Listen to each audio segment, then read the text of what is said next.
Channel. सो कैसे हैं आप सब? आई होप आप सब एकदम बढ़िया होंगे और आपकी पढ़ाई भी एकदम अच्छी चल रही होगी। ठीक है, सो हम कर रहे हैं क्लास 11th अकाउंटेंसी का चैप्टर जर्नल एंट्रीज। ठीक है, ये इस चैप्टर के वीडियो नंबर 4 है। इससे पहले इस चैप्टर के ऑलरेडी 3 वीडियोस अपलोड हो चुके हैं इस चैनल पे। ठीक है, जिसकी प्लेलिस्ट का लिंक आपको डिस्क्रिप्शन बॉक्स में मिल जाएगा। आप पहले के सभी वीडियोस को जरूर चेकआउट कीजिएगा। ठीक है, सबसे पहले हम क्विकली रिवाइज कर लेते हैं कि अब से पहले वाले वीडियोस में हमने क्या सीखा है।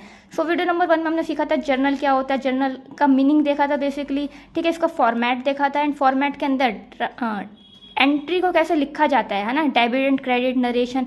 तो एंट्री को लिखने का तरीका हमने समझा था।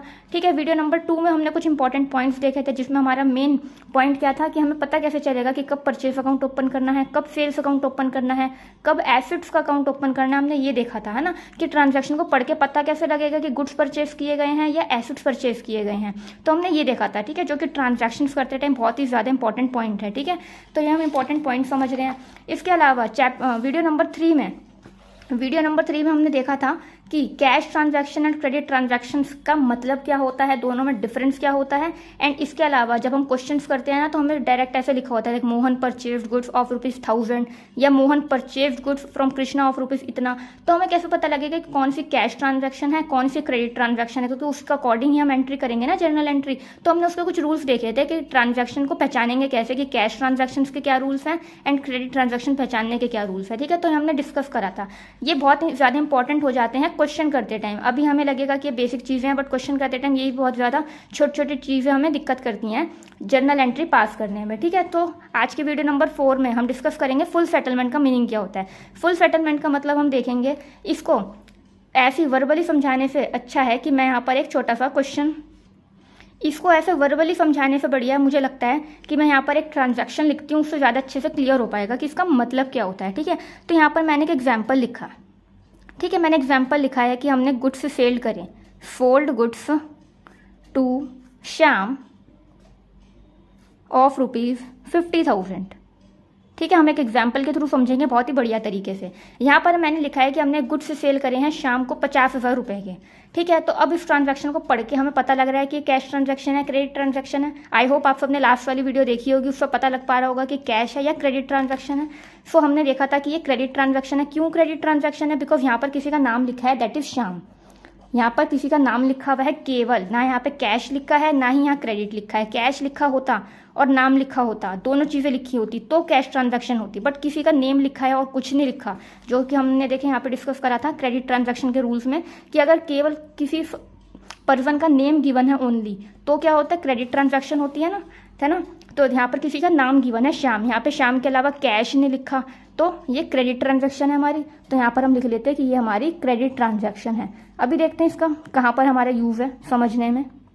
ये हमारी कैश ट्रांजैक्शन है। ठीक है, अब यहाँ पर हमने लिखा कि भाई गुड्स सेल करें हमने शाम को ₹50,000 के, और हमने ये भी देख लिया कि ये क्रेडिट ट्रांजैक्शन है। मतलब हमने जब गुड्स सेल करे हैं ना ₹50,000 के, वो उधार में बेचे हैं, यानी हमें शाम से अभी तक पेमेंट रिसीव नहीं हुई है। वो पेमेंट कब रिसीव होगी? कुछ टाइम बाद, फ्यूचर में रिसीव होगी, जब शाम हमें पेमेंट करेगा ₹50,000 की। ठीक है, अब कुछ टाइम बाद यहाँ पे फॉर एग्जाम्पल डेट गिवन होगी आपको, लाइक अगर हमने गुड्स सेल करे हैं कुछ दिनों पहले सेल करे थे, फॉर एग्जाम्पल आज उसकी हमें रिसीविंग हो रही है, उसकी पेमेंट रिसीव हो रही है ना, और क्या एंट्री लिखी हुई है, received from Sham ₹47,000 in full settlement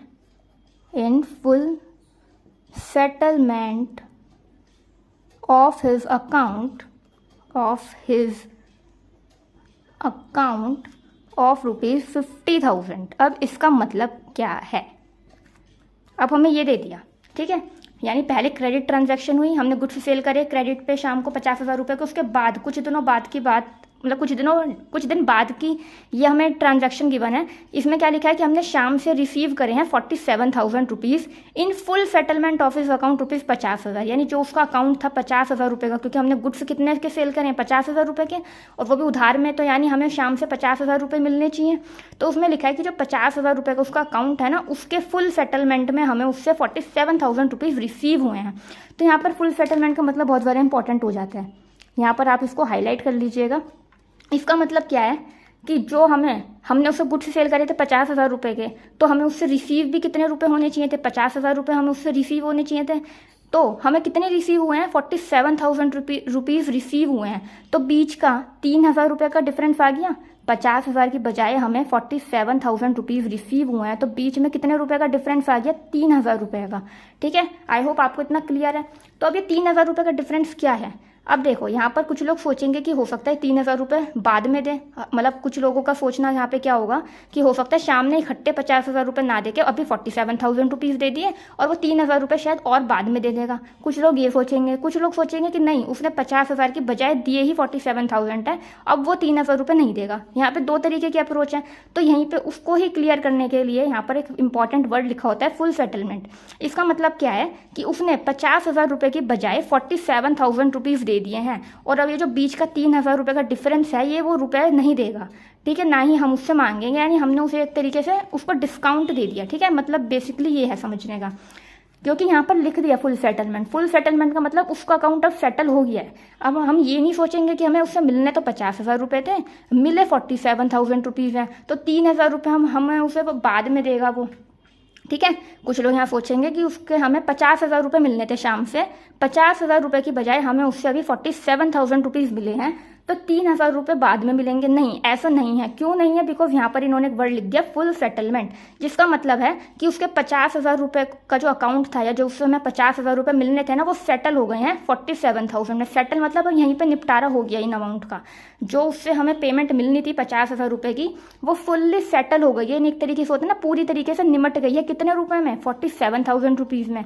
तो इन जो बीच के 3,000 रुपये कम मिले हैं, हमने उसे डिस्काउंट दे दिया। एक तरीके से हमने उसे 3,000 का डिस्काउंट दे दिया और उसके लिए डिस्काउंट रिसीव हो गया उसे एक तरीके से 3,000 रुपये का। ठीक है, ये कब मानेंगे, जब यहाँ पे वर्ड लिखा है full settlement. Full settlement word लिखा है तो मतलब है कि हमें उससे मिलने 50,000 थे, बट मिले कितने हैं, 47,000।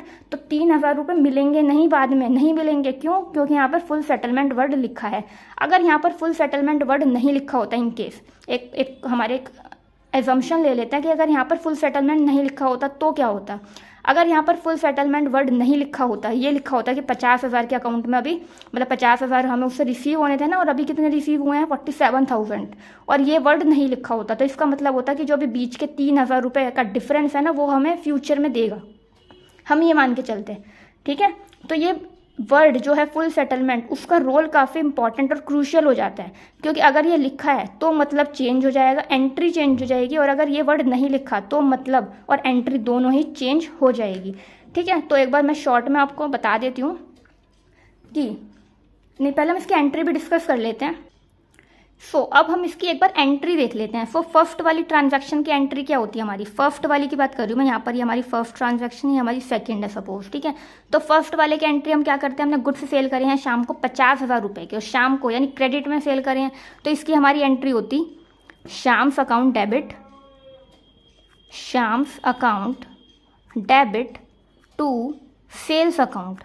ठीक है, ये हमारी एंट्री होती है। अभी मैं बिना फॉर्मेट के कर रही हूँ, बिकॉज यहाँ पर अभी हम छोटा सा कॉन्सेप्ट सीख रहे हैं फुल सेटलमेंट का, तो हम कॉन्सेप्ट सीख रहे हैं, तो मैं उसकी एंट्री आपको यहाँ पास करके दिखा रही हूँ, बट फॉर्मेट अभी यहाँ पर हमने नहीं बनाया। उसके बाद हम नेक्स्ट वीडियो में ट्राई करेंगे कि इसके पूरा क्वेश्चन करें, उसमें हम पूरा फॉर्मेट के हिसाब से ही क्वेश्चन को सॉल्व करेंगे। ठीक है, सो देखिए हमारी पहली वाली ट्रांजेक्शन की एंट्री क्या होगी, हमने गुड्स सेल करे हैं शाम को, तो हमारी एंट्री होगी शाम को हमने गुड्स सेल करे हैं, तो सेल्स तो हमारी क्रेडिट हो जाएगी, एंड क्रेडिट सेल पे हमारे डेटर बनते हैं, डेटर हमारा डेबिट होता है, तो इसकी एंट्री हो जाएगी ₹50,000 से, ₹50,000 से। ठीक है, लेकिन ये हमारी पहली ट्रांजैक्शन की बात हुई। अब दूसरे ट्रांजैक्शन की एंट्री क्या होगी, दूसरी एंट्री क्या होगी हमारी, इसमें लिखा है कि हमें 50,000 रुपये की बजाय 47,000 रुपीज़ रिसीव हुई हैं फुल सेटलमेंट में। फुल सेटलमेंट का मतलब मैंने अभी बताया, यानी जो बीच के गैप है, कितना डिफरेंस आ रहा है दोनों में, 3,000 रुपये का, तो वो 3,000 रुपये अब नहीं मिलेंगे। 3,000 रुपये का हमने डिस्काउंट अलाउ कर दिया उसको, उसके लिए डिस्काउंट रिसीव है, हमारे लिए डिस्काउंट अलाउ है, तो वो 3,000 रुपये फ्यूचर में मिलने नहीं है, बिकॉज जितने मिलने थे ना, उसका 50,000 रुपये का जो पेमेंट का जो था ना, वो हमने फुल्ली सेटल कर दिया, इतने रुपए में सेटल कर दिया। 3,000 रुपये आगे नहीं देगा वो, ना ही हम उससे लेंगे, बिकॉज डिस्काउंट दे दिया हमने उसको। तो इसकी एंट्री क्या होगी, हमें कैश मिल गया, तो हम यहाँ लिखेंगे कैश अकाउंट डेबिट, बिकॉज हमें कैश मिला है। कितना कैश मिला है, 47,000 रुपीज़ हमें उससे कैश मिला है। ठीक है, उसके अलावा हमने 3,000 रुपये का तो उसको डिस्काउंट दे दिया, तो जब डिस्काउंट देते हैं तो डिस्काउंट अलाउ अकाउंट हम डेबिट करते हैं, डिस्काउंट अलाउड अकाउंट डेबिट, 3,000 रुपये का हमने उसको डिस्काउंट दे दिया, और हम जो शाम का खाता है ना 50,000 रुपये का, हम उसको क्लोज कर देंगे। शाम का 50,000 रुपये का खाता है अब हम क्लोज कर देंगे। तो टू शाम्स अकाउंट ₹50,000। ठीक है, मैं अगेन कह रही हूँ कि अभी हम बिना फॉर्मेट के कर रहे हैं बिकॉज हमें क्वेश्चन समझ रहे हैं, सॉरी हमें कॉन्सेप्ट समझ रहे हैं। तो हमारा मेन कॉन्सेप्ट क्या था, आई होप आपको इतना क्लियर होगा। मैं दोनों के बीच में एक लाइन खींच देती हूँ सो दैट दोनों एंट्रीज को मिक्स ना कर लें आप लोग। ठीक है, तो यहाँ पर हम अब शॉर्ट में रिवाइज कर लेते हैं फटाफट से। एक समरी जो होती है शॉर्ट में रिवाइज करते हैं कि आखिर हुआ क्या है इस ट्रांजैक्शन में। तो देखिए, फुल सेटलमेंट का मतलब हमने देखा कि फुल सेटलमेंट का मतलब क्या होता है। फॉर एग्जांपल हमने गुड्स परचेज करे हैं क्रेडिट पे, तो गुड्स परचेज करे अगर हमने क्रेडिट पे, तो जितने अमाउंट के गुड्स परचेज करे हैं हम उसके बाद में पेमेंट करेंगे, और जितना अमाउंट हमें पेमेंट करना था हम उससे कम अमाउंट पे कर रहे हैं। फॉर एग्जांपल कम अमाउंट पे कर रहे हैं और वर्ड लिख दिया फुल सेटलमेंट, तो यानी हम उतने ही, हमारा जो अकाउंट है वो उतने ही अमाउंट में सेटल हो रहा है एक तरीके से। जो बीच का डिफरेंस है ना, यानी ज़्यादा अमाउंट की बजाय हम कम अमाउंट पे कर रहे हैं अगर हमने गुड्स परचेज करे हैं, और साथ में वर्ड लिखा हुआ है फुल सेटलमेंट, तो इसका मतलब हो गया बाकी का जो डिफरेंस अमाउंट है वो पे नहीं करना फ्यूचर में। ठीक है, क्योंकि इतने अमाउंट में हमारा जो अकाउंट है वो फुल्ली सेटल हो गया, ये मतलब है। ठीक है, फॉर एग्जांपल यहाँ पे हमने सेल्स की एंट्री ले ली, हमने गुड्स सेल करे 50,000 रुपए की, ये हमारी पहली एंट्री थी। तो जिसका ट्रांजैक्शन को हमें कैसे दिखाना था जर्नल में, हमने गुड्स सेल करे हैं क्रेडिट पे, तो Shams account debit to sales account ₹50,000। ठीक है, क्योंकि सेल्स हमारी इनकम है, इनकम हमेशा क्रेडिट होती है, तो टू सेल्स अकाउंट हो गया। एंड हमने क्रेडिट पे सेल करी है, क्रेडिट सेल पे हमारा डेटर बनता है जो कि हमारी एसेट होती है, और एसेट जब भी बढ़ती है हम उसको डेबिट करते हैं, तो शाम अकाउंट डेबिट करते हैं हमने 50,000 रुपए से। दूसरी ट्रांजैक्शन थी हमारी, हमने शाम से 50,000 रुपए की बजाय हमने कितने रुपए रिसीव करे हैं, 47,000 रुपीज रिसीव करे हैं फुल सेटलमेंट में। यानी जो बीच के 3,000 रुपए है ना वो हमने डिस्काउंट दे दिया, यानी इसका जो 50,000 रुपए देने थे ना शाम को, अब उसने उसकी जगह कितने दिए हैं, 47,000 रुपीज दिए हैं, और 3,000 रुपए अब वो नहीं देगा क्योंकि उसका अकाउंट जो है ना इतने ही अमाउंट में फुल्ली हमने सेटल कर दिया। तो 3,000 रुपए अब वो एक तरीके से हमको नहीं देने वाला है क्योंकि यहाँ पर वर्ड लिख गया फुल सेटलमेंट। तो इसकी ट्रांजैक्शन कैसे होगी, एंट्री कैसे होगी, हमें कैश रिसीव हुआ तो कैश अकाउंट डेबिट 47,000 रुपीज से 3,000 रुपए का हमने उसको डिस्काउंट दे दिया। तो अपने बुक्स में हम क्या रिकॉर्ड करेंगे, डिस्काउंट अलाउ कराया हमने, तो यहाँ पे मैंने शॉर्ट में लिख दिया डिस्काउंट अलाउड, अकाउंट डेबिट 3,000 रुपए, और शाम का खाता बंद कर देंगे हम क्योंकि हमने रिसीव हो गया पैसे उससे, तो टू शाम्स अकाउंट 50,000। ठीक है, तो ये हमारी एंट्री हो जाएगी। इसके अलावा मैं अगेन आपको बता देती हूँ, अगर यहाँ पे फुल सेटलमेंट वर्ड नहीं लिखा होता तो इसकी ट्रांजैक्शन जो एंट्री है ना वो चेंज हो जाती है। मैं यहाँ पर आपको करके दिखा देती हूँ। अगर फुल सेटलमेंट नहीं लिखा होता, मैं यहाँ पे लिख देती हूँ इफ फुल सेटलमेंट, अगर full settlement is not given, full settlement is not mention, अगर फुल सेटलमेंट मेंशन नहीं होता तो क्या करते हैं, तो हमारी एंट्री पता क्या होती कि हमें 50,000 रुपये 47,000 रुपीज रिसीव हुए हैं हमें, तो हम सिर्फ एंट्री क्या करते, cash account debit to Shams account कितने रुपए से, 47,000 रुपीज से, 47,000 रुपीज से। ठीक है, ये 47,000 है दोनों साइड। अगर हमें फुल सेटलमेंट वर्ड यहाँ पर गिवन नहीं होता, यहाँ पर तो गिवन है, हमें फुल सेटलमेंट वर्ड गिवन है ना, तो हमने उसके हिसाब से ये एंट्री करी। बट यहाँ पर मैंने एक अलग केस लिया है, यहाँ पर मैंने एक अलग केस ले लिया। ठीक है, मैंने यहाँ पर एक अलग केस लिया है। अगर हमें फुल सेटलमेंट वर्ड गिवन नहीं होता, मेंशन ही नहीं होता फुल सेटलमेंट, और लिखा होता कि उसने 47,000 रुपीज दिए हैं, जबकि उसका कितने रुपए की सेल्स करी थी हमने, 50,000 की सेल्स करी थी, बट अभी उसने हमें 47,000 दिया, फुल सेटलमेंट नहीं लिखा होता, तो हम क्या कहते हैं, भाई हमें कैश रिसीव हो गया 47,000 से टू शाम्स अकाउंट, क्योंकि हमने शाम का अकाउंट डेबिट करा है 50,000 से, क्योंकि वो हमारा डेटर है। अगर वो 50,000 में से 47,000 रुपीज दे देगा तो उतने अमाउंट से वो कम हो जाएगा, तो हमारा जो डेटर है शाम वो कम हो गया 47,000 रुपीज से। तो हम ये एंट्री करते cash account debit to Shams account 47,000 rupees लिखते दोनों साइड। ठीक है, अगर फुल सेटलमेंट वर्ड गिवन नहीं होता तो, और हमें मान के चलते कि जो 3,000 रुपए है ना वो हमें फ्यूचर में देगा कुछ टाइम बाद। ठीक है, सो आई होप आपको ये कॉन्सेप्ट क्लियर हो गया होगा। बहुत ज्यादा इंपॉर्टेंट कॉन्सेप्ट है, क्योंकि अगर फुल सेटलमेंट लिखा है तो ट्रांजैक्शन का मतलब चेंज हो जाएगा, एंट्री चेंज हो जाएगी। बेसिकली आप यहाँ पे देख रहे होंगे एंट्रीज में डिफरेंस आ गया, और अगर ये वर्ड नहीं लिखा तो मतलब और एंट्री दोनों चेंज हो जाएगी, हमारा रिजल्ट ही बेसिकली चेंज हो जाएगा। आई होप आपको ये कॉन्सेप्ट क्लियर होगा। वीडियो समझ आइए तो वीडियो को प्लीज लाइक कीजिएगा, शेयर कीजिएगा, चैनल को सब्सक्राइब करना मत भूलना, एंड वीडियो कैसी लगी कॉमेंट्स में बताइएगा, एंड कोई डाउट हो इससे रिलेटेड तो उसे भी आप कॉमेंट्स में लिखना मत भूलना। Thank you guys.